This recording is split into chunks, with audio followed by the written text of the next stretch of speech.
Have you ever wondered why your talented colleague suddenly starts missing deadlines? Or why you feel inexplicably frozen during certain workplace interactions? Perhaps you've noticed how organizational changes that seem logical on paper create profound anxiety for your team. Behind the professional facades we maintain at work, trauma is far more common than most of us realize. The statistics are startling. Approximately 70% of adults worldwide have experienced at least one traumatic event in their lifetime. In any given workplace, about 1 in 4 employees is actively managing the effects of trauma.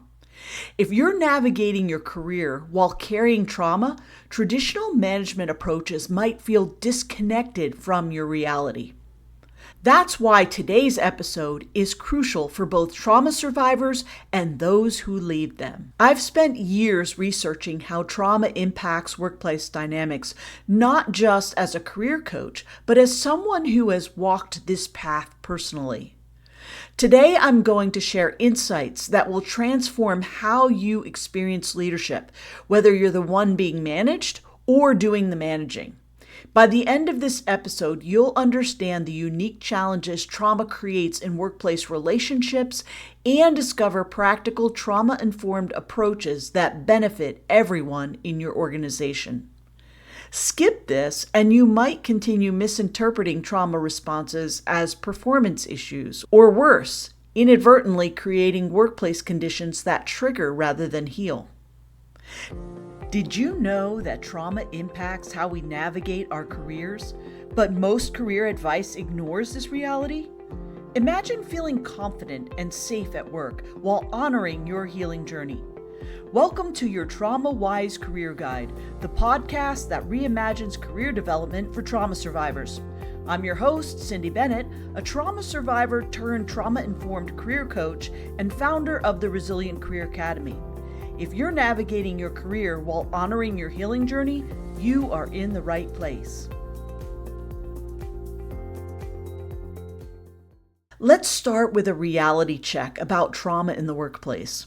The statistics I mentioned earlier aren't just numbers. They represent real people sitting in your meetings, responding to your emails, and making critical decisions that affect your organization's success. Beyond the general prevalence, the COVID-19 pandemic created a 25% increase in anxiety and depression worldwide, with many experiencing workplace trauma related to sudden job loss, health fears, or burnout. Between 7 and 8% of the population will have PTSD at some point in their lives. And what makes this particularly challenging is that trauma often remains invisible in professional settings. We're taught to compartmentalize, to leave personal struggles at the door. But trauma doesn't work that way. It lives in our bodies and impacts how we respond to stress, criticism, change, and authority.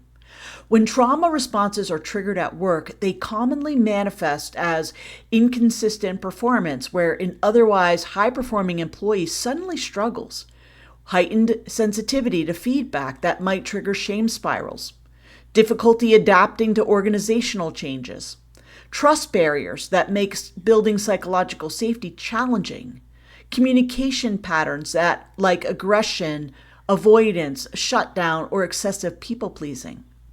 Without understanding trauma, these behaviors are often misinterpreted as performance problems, attitude issues, or resistance, leading to interventions that worsen rather than improve the situation. Thankfully, there's a well-established framework we can adapt to workplace settings. The Substance Abuse and Mental Health Services Administration, SAMHSA, has developed principles that create environments where both traumatized and non-traumatized individuals can thrive.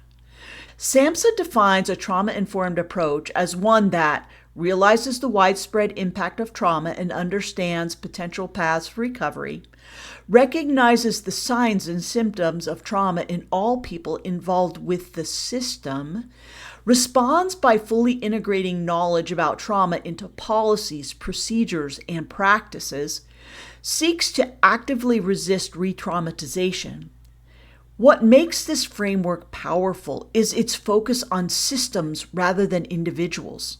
Instead of identifying and fixing traumatized employees, it creates environments that naturally support healing and resilience for everyone. The framework is built around 6 key principles that can transform workplace dynamics.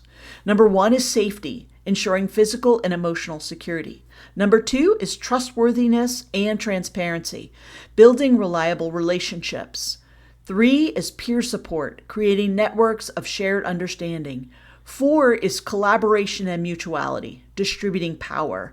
5 is empowerment, voice, and choice, restoring agency. And number 6 is cultural, historical, and gender considerations, contextualizing experiences. When translated into management practices, these principles create workplaces where trauma survivors can not only survive, but thrive. The complexity deepens when we consider that leaders themselves frequently carry trauma histories, which, given the statistics, is extremely common. This creates unique leadership challenges that traditional management training rarely addresses.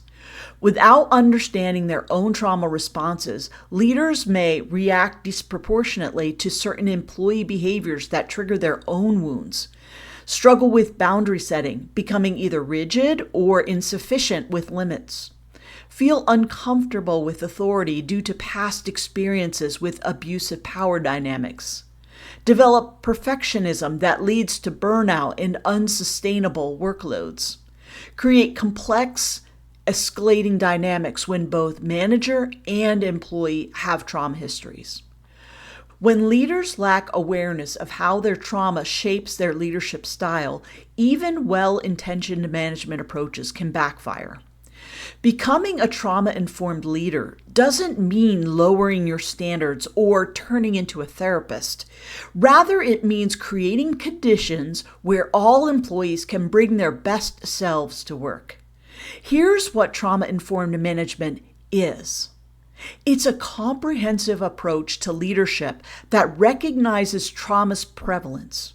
It's understanding trauma's impact on workplace dynamics.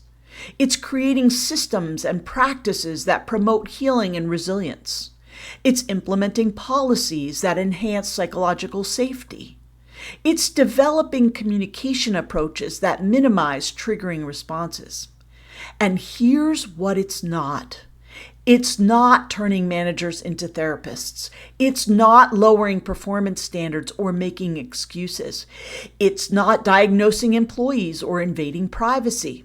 It's not only relevant for certain industries or roles, and it's not a quick fix approach implemented overnight.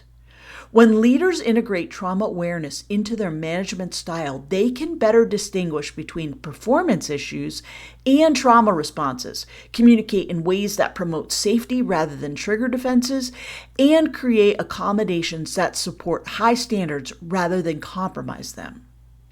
Today, we've explored how trauma's prevalence in the workplace creates unique challenges for both employees and leaders. We've examined how trauma responses can masquerade as performance issues and how traditional management approaches often fall short when trauma is involved. The SAMHSA framework offers powerful principles for creating trauma-informed workplaces while understanding that many leaders themselves carry trauma histories adds crucial context to leadership development. But knowing about trauma-informed management is just the beginning. Implementing these principles requires specific tools, techniques, and ongoing practice. That's where I can help. If you're ready to transform your workplace experience through trauma-informed approaches, I invite you to join my Resilient Career Academy.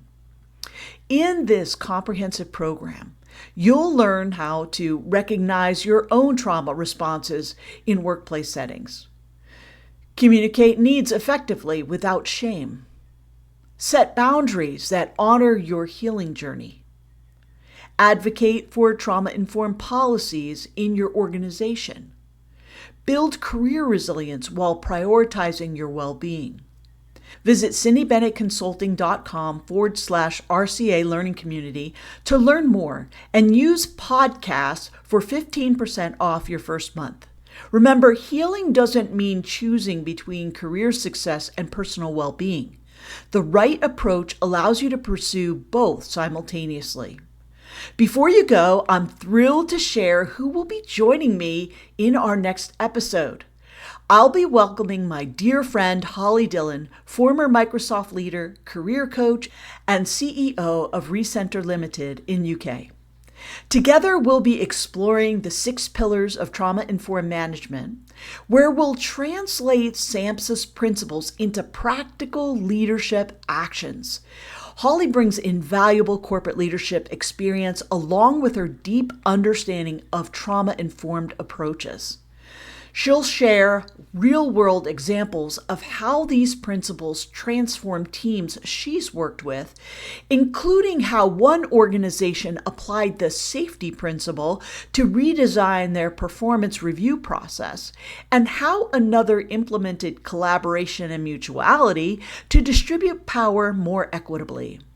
With Holly's expertise from both large corporate environments and her coaching practice, you'll get actionable strategies that work whether you're managing others or advocating for yourself. Her unique perspective bridges the gap between traditional leadership development and trauma-informed practices. Subscribe now so you don't miss this powerful conversation with Holly Dillon that can transform your experience at work while honoring your healing journey. This has been your Trauma Wise Career Guide. I'm Cindy Bennett, reminding you that your trauma doesn't disqualify you from career success. It equips you with unique insights that, when properly channeled, can become your greatest professional strength. Until next time, take good care.